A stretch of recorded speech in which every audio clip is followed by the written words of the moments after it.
അല്ലാഹു അക്ബർ അല്ലാഹു അക്ബർ അല്ലാഹു അക്ബർ അല്ലാഹു അക്ബർ ലാ ഇലാഹ ഇല്ലല്ലാഹു അല്ലാഹു അക്ബർ അല്ലാഹു അക്ബർ വലില്ലാഹിൽ ഹംദ്.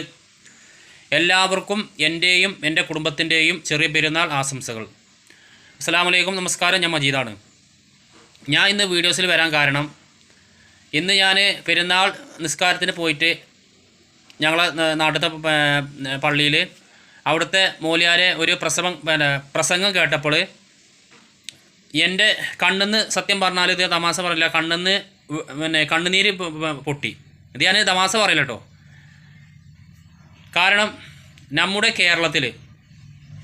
കേരളത്തിൽ നമ്മുടെ മലപ്പുറം ജില്ലയിലാതരെ ഈ മയക്കുമരുന്നിൻ്റെ അടിമ ആയിട്ട്, അസുഖമായിട്ട് കൂടുതലും ആൾക്കാർ ഹോസ്പിറ്റലിലേക്ക് വെച്ചാൽ രോഗം മാറാൻ വേണ്ടി ഹോസ്പിറ്റലിലേക്ക് ചെന്നുകാണ്ട് അഡ്മിറ്റ് അയക്കണത്.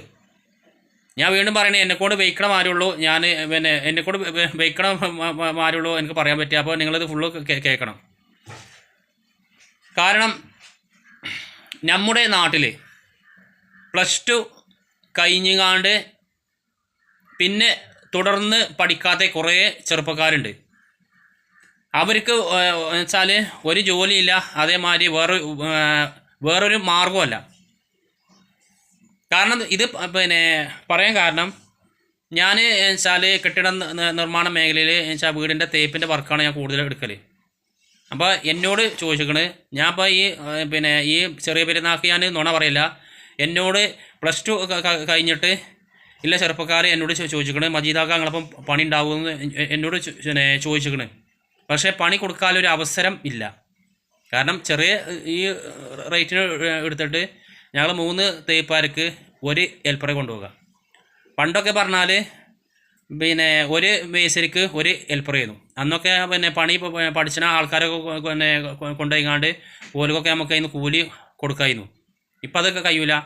കാരണം ഇപ്പോൾ എന്നുവെച്ചാൽ അന്യസംസ്ഥാന തൊഴിലാളികൾ വരെ ചെറിയ റേറ്റിന് ഓലെടുത്തുകാണ്ട് ഓല് രാത്രി 8 മണി 9 മണിയൊക്കെ പണിയെടുത്തുകാണ്ട് ഓല് കൂലി ഒപ്പിച്ചതാണ്.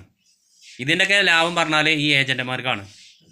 എന്നാൽ ഈ 100% വീട്ടുകാർ നല്ല റേറ്റിനാണ് ഇപ്പോൾ പണി കൊടുക്കുന്നത്.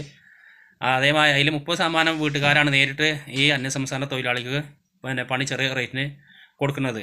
ചുരുക്കി പറഞ്ഞാൽ ഈ സാധാരണ കൂലിപ്പണി എടുക്കണേ, അതിനിപ്പോൾ അന്യസംസ്ഥാന തൊഴിലാളിയായാലും ഇനി മലയാളീസായാലും ആരായാലും അവർക്ക് ഭയങ്കര കഷ്ടപ്പാടാണ് ചുരുക്കി പറഞ്ഞാൽ. എന്നാൽ നമ്മളെ നാട്ടിലോ സാധനത്തെ നമ്മൾ മേടിക്കണ അരി പച്ചക്കറിയൊക്കെ വില കൂടുതലും.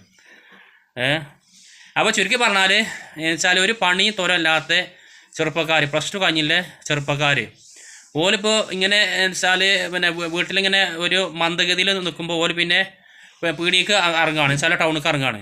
അപ്പോൾ ഇതേമാതിരി ഈ മയക്കുമരുന്ന് വിൽക്കണേ ഇതേമാതിരി ഏജന്റുമാരുണ്ടാവും. അത് ചിലപ്പോൾ യുവാക്കളാക്കാരം, ചിലപ്പോൾ അല്ലെങ്കിൽ എന്താ പറയുക കുറച്ചൊക്കെ പ്രായമുള്ള ആൾക്കാരാക്കാരം. ഓലെ വലിയിൽ പോയാണ്ട് പേടിയാണ്.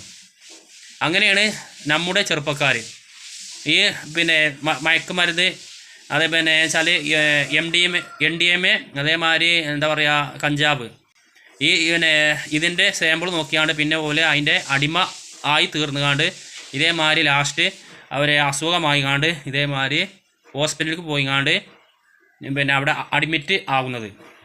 അതാണ് ഇന്ന് ഞങ്ങളുടെ മാലത്തെ ഉസ്താദ് പ്രസംഗത്തിൽ പറഞ്ഞത്. അപ്പോൾ നമ്മൾ ചെയ്യേണ്ടത് പറഞ്ഞാൽ, നമ്മളെ കുട്ടികളെ ശരിക്കും ശ്രദ്ധിക്കുക. അവർ പുറത്ത് പോയാലും പുറത്ത് വെച്ചാൽ പീടിയിൽ പോയാലും പീടിയിൽ നിന്ന് ഇങ്ങോട്ട് വീട്ടിൽ വന്നാലും അവരോട് ചോദിച്ച് മനസ്സിലാക്കുക. അതേമാതിരി പ്രത്യേകിച്ച് സ്കൂളിൽ പോകുന്ന കുട്ടികളെ പ്രത്യേകം നമ്മൾ ശ്രദ്ധിക്കുക. അവരുടെ ബാഗൊക്കെ നമ്മൾ ചെക്ക് ചെയ്യുക. ഇതാണ് ഈ അവസരത്തിൽ എനിക്ക് പറയാനുള്ളത്. അപ്പോൾ ഈ പാവപ്പെട്ട കുറേ ആൾക്കാർ, പണിയില്ലാത്ത ആൾക്കാരുണ്ട്.